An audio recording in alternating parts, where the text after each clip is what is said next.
What's up, guys? Welcome back to the Fig Heel YouTube channel, and today we're going to be taking a look at the new Junk Shop Dog Popey style figures. Now, he actually sent me these in May. The importing of these takes a very long time, and they get stuck in customs forever. So if you order them and they take a little bit of time, do not take it out on Junk Shop. It's not his fault. He's doing his part, sending them out at the time he's supposed to, immediately, in fact. And it's just the way of the world that we're in now. But it is brought to you by my new book, The Ultimate Wrestling Figure Checklist, the 2022 edition, available now on Amazon.com, including Prime shipping. And Junk Shop Dog is in there. And it's a full color guide this year. Using one hand, it's hard for me to show you. Okay, features a ton of stuff. It's 500 plus pages. Features a foreword by Matt Cardona, which you can see there on the cover. And yeah, so there is a value edition that is black and white, and this is the premium edition that is full color. It's available on Amazon.com, and we'll put the link below. And on Thursday, we're going to be doing a full review of this book, explaining the ins and outs, explaining all the different versions, answering all the questions, hopefully, so that you can make the best choice as far as which one you want to purchase. So thank you for everybody who's already supported and those that plan to in the future. The Ultimate Wrestling Figure Checklist, the 2022 edition, available now, featuring a foreword by Matt Cardona and photography by the AEW Jazzwares photographer, my friend, Matthew Goldberg. Now we're gonna get right into this. I'm gonna put this down here, and we're gonna check out what Junk Shop Dog sent me. And it's pretty cool. So first thing I see is we have a Junk Shop Dog JSD pin. Nice little addition to the collection. Looks like it's a soft enamel of his logo. Pretty cool. Oh, and he sent me a t-shirt. I'm a big t-shirt guy, and it's a medium. Awesome. Gildan soft style. It's a white shirt, which I love. It's got the JSD logo right on the left pec, and on the back, it's got Bruiser Brody. That's awesome. And it says 39th anniversary Sofubi. That's pretty cool. The return of the soft vinyl Sofubi wrestling figures. And this shirt is, I'm telling you right now, it's a stretchy, it's high quality, just like I like them. Pretty cool. Thanks, Junk Shop. Appreciate it, brother. Now we're gonna get into the good stuff. We've got figs. So, I'm gonna start off with the original. Here we have Bruiser Brody Sofubi Pro Wrestling Series 2. Now, you'll see on the back, it's just cardboard. I saw a couple people complaining, not really complaining, just saying that they wish that there was something on the back. Now let me explain to you the reason that he did this. Original Popies. The back of the card is like this. So the goal was for him to continue the Popey line, which is why this is Sofubi Pro Wrestling Series 2. And he wanted to keep everything as authentic as he possibly could to the line, which you'll notice in the carding. He tried to keep everything as authentic as the originals. He wanted it to be the plain back, all right? That's not cheaping out, that's to keep it authentic. And he wanted to be able to do it so that, you know, you don't have to choose whether you keep something mint on card or loose, which is why he did the slip cover.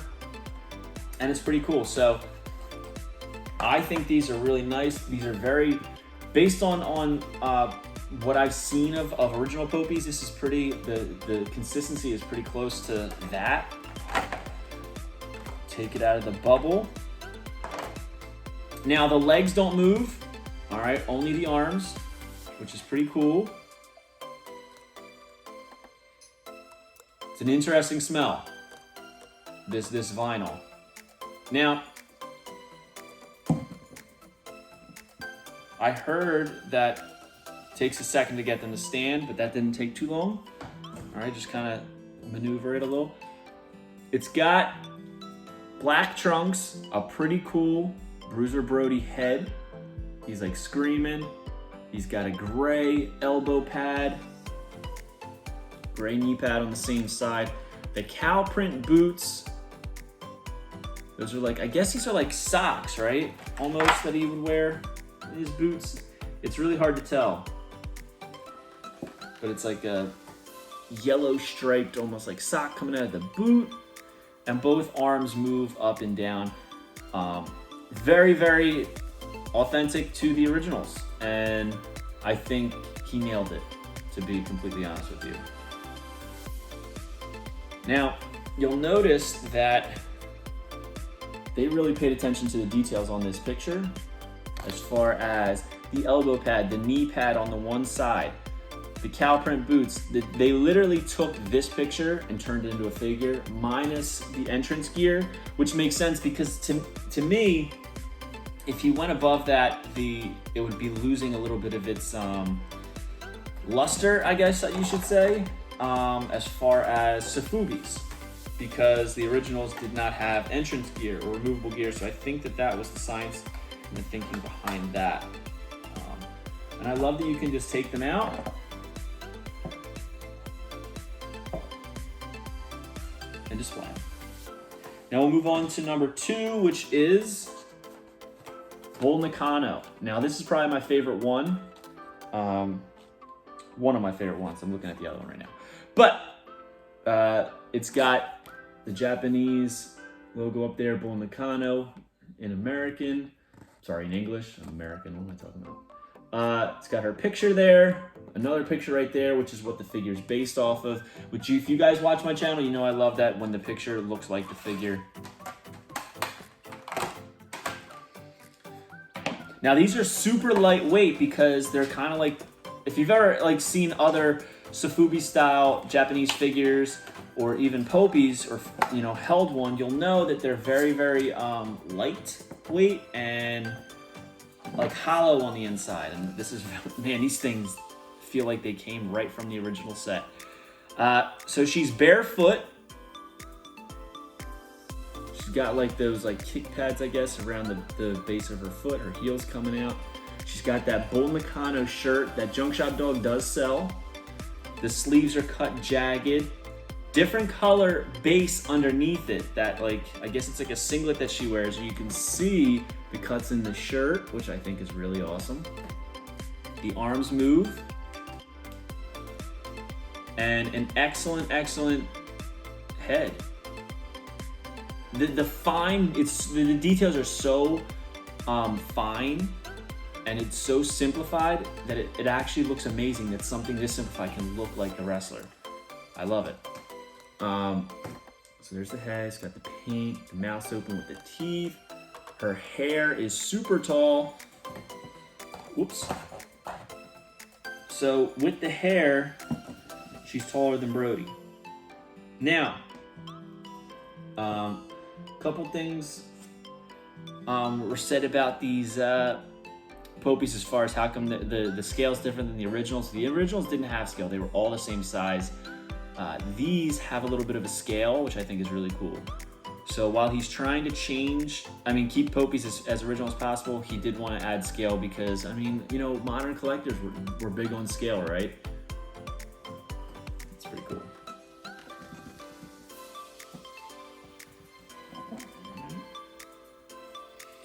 Next up, we have number 3 in the set. This is the Dynamite Kid, who's getting a lot of action figure treatment lately thanks to his daughter, who's helping with licensing and such like that. You'll see it's got the Japanese logo with Dynamite Kid in English or American, as I said earlier. His picture there, and then him wearing the gear, which I think is awesome. I love that. You guys know that. It's such a small detail that makes me happy every time. Mattel does it or Jazzwares does it. So here we have, it's pretty simple. He's got wrist tape on, white boots with yellow base. We've got the knee pads, and they even have detailing in the knee pads. You'll notice like the little lines. The blue tights with the white stripe. He's got socks coming out with yellow and blue stripes on it. And here's my favorite part. It's got the Dynamite Kid head, and it looks just like him. And like I said, the detailing on it, the sculpt and everything is so simplified, but it's amazing. It looks just like him. He's got the buzzed head, but my favorite thing, it's hard to even see in the camera. On his left side, they included his signature mole. Just a little dot there. But that little dot goes so far with me. He's absolutely shredded and jacked. It's so cool. These are so cool to me. Because this is history as far as wrestling figures are concerned. And we're continuing history. And in some sense, keeping it the same. Because of the packaging and the presentation. I absolutely think it's awesome. And last but not least, number 8 in the set. So a couple of them had to be skipped, but number 8 in the set, this is the Giant Baba. Man, so cool. He's such a unique looking person. So there is his name in Japanese, and some Giant Baba. There's his picture. A picture of him wearing the gear that the figure is in. That card is a little bit tighter in there. Now, we've recently discovered that there's going to be like a, I forget who, but I think it's a Japanese exclusive of this Giant Baba, but in blue. So there's going to be some variants. Now, very, very basic, right? He's got black boots, white socks coming out the top, white laces, red trunks. He's got his signature chopping hand, which I think is an awesome addition. His lanky arms, lanky legs, the detailing on his body as far as his chest and such, perfect. And the head's really good. His wide, huge nose, right? He's a very exaggerated nose. Looks just like the Giant Baba. This is awesome. Like texturized too. It's an interesting smell. It really is. I think that's the one thing that is strange about them. There's an interesting smell to this type of vinyl. But yeah, this is a totally unique mold that they're not gonna reuse again, unless it's for Giant Baba repaints. So yeah, so there we have it. Hope you guys like this video. We just checked out the new Junk Shop Dog Sofubi Pro Wrestling Series 2 figures. We got Bruiser Brody, Bull Nakano, Dynamite King, and the Kid. Dynamite Kid, I can't talk today. I've been running on fumes as far as things with this book that like I'm not speaking right. Talking about a American, calling him the Dynamite King. Jeez. Over here we have the Giant Baba. Very, very cool. Happy to add them to the collection. If you're interested in picking them up, head over to junkshopdog.com and get yours today. I'm excited because he's not stopping at this. He's already got waves 3 and 4 ready for Series 2. And then Series 3 has some. We're talking Onita. We're talking Davey Boy Smith. The Road Warriors are coming out very, very soon, and they look incredible. Terry Funk. Very cool stuff coming from Junk Shop Dog, so keep your eyes out for that. And yeah. Hope you guys like this video. Don't forget to like, comment, and subscribe. Follow me on Instagram, TikTok, and Twitter at FigHeal. Pick up the Ultimate Wrestling Figure Checklist, available now on Amazon.com, and go to ProWrestlingTees.com/FigHeal for all your merchandise needs. Take it easy, guys. Have a good one. Peace. Pick up the book. Are you a wrestling figure collector of WWE Mattel, AEW Jazzwares, and everything in between? Then you need FigHeal's Ultimate Wrestling Figure Checklist, a 500-plus page guide to over 50 years of wrestling figure collecting, featuring over 2,000 photos of action figures from the hottest brands in wrestling history. Keep track of what you have, want, and need, as well as mint on card and loose value. With a foreword by professional wrestler Matt Cardona and shots by Matthew Goldberg, the Ultimate Wrestling Figure Checklist is a must-have for collectors. Premium full-color and value black and white editions available now on Amazon.com. If you enjoyed this video, don't forget to like, comment, and subscribe. Follow me on Instagram, TikTok, and Twitter at FigHeal. Pick up my book series, including the Ultimate Wrestling Figure Checklist, available now on Amazon.com, and go to ProWrestlingTees.com/FigHeal for all your merchandise needs.